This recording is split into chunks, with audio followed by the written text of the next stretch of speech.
Ձեր կողմից ներկայացված հարցադրումը իր մեջ փաստական տվյալ է։ Փաստական տվյալ 2021 թվականի հունիսի 18 Սամվել Կարապետյանը ստացվում է իր գործունեությամբ Ադրբեջանի կողմից ընկալվում է որպես մարդ, ում նկատմամբ իրենք ուզում են քրեական հետապնդում իրականացնել։ Մի հատ էլ չեն զլանում, հետախուզում են հայտարարում։ 2025 թվական հունիս 18 Հայաստանի Հանրապետությունը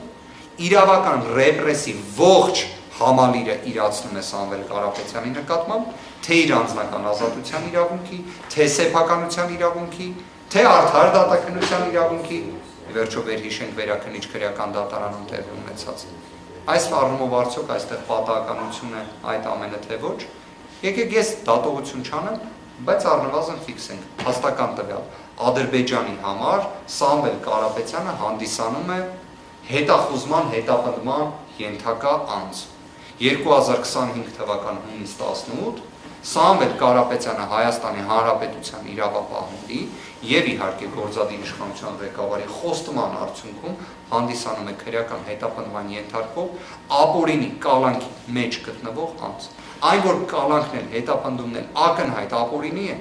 անզեն աչքով նկատելի է։ Դրա համար նույնիսկ իրավաբան պետք չի լինի։ Այն որ այստեղ կրկին եմ ուզում նշել, քրեական գործ չկա,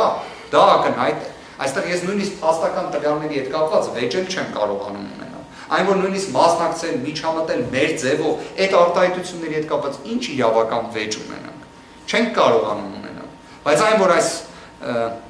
խափաման միջոց կալանքը վերացվելու է,